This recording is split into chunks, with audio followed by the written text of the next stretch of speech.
ভাই আমি শিলিগুড়ি থানা থেকে এসেছি। আমি শিলিগুড়ি থানার ওসি।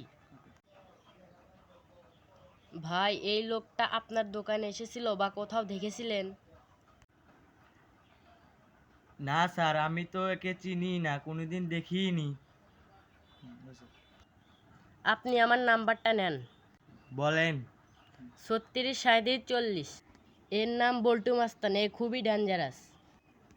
ভাই আরও শোনেন, লোকটা 10টা মার্ডার কেসের জেল পলাতক আসামি। আমরা তাকে হন্য হয়ে খুঁজছি। আমার সকল বাহিনী মিলে তাকে খুঁজছি। এ যদি কিছু চাই বা নেয় তাহলে ভুলেও টাকা চাইবেন না, তাহলে কিন্তু আপনাকে খুনও করতে পারে। আপনাকে তো আমি নাম্বার দিয়েছি, ওই নাম্বারে ফোন দিবেন।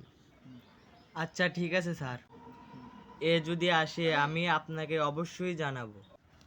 আপনি একে ধরিয়ে দিতে পারলে আপনাকে পুরস্কার দেওয়া হবে। ঠিক আছে, আসসালামু আলাইকুম স্যার।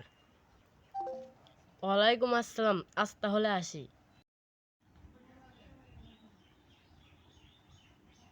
এই দোকানদার, আমাকে কিছু জিনিস দে।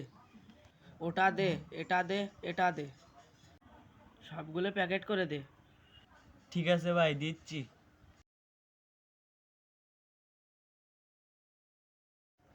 ধরেন ভাই। দে। এ ভাই আমার টাকা। কি? তুই আমার থেকে টাকা চাস? তুই আমাকে চিনিস? আমি বল্টু মাস্তান। আমার কাছ থেকে কেউ টাকা চেয়ে বাঁচতে পারে না। আজ তুই গেলি। না ভাই, আমার টাকা লাগবে না। তোকে আমি কত খুঁজেছি কিন্তু পাইনি, আজ তোকে পেয়েছি। তোর আর নিস্তার নাই, তোকে আজ জেলে পুরব। স্যার ভালো করে ধোলাই দিয়েন। আচ্ছা ঠিক আছে।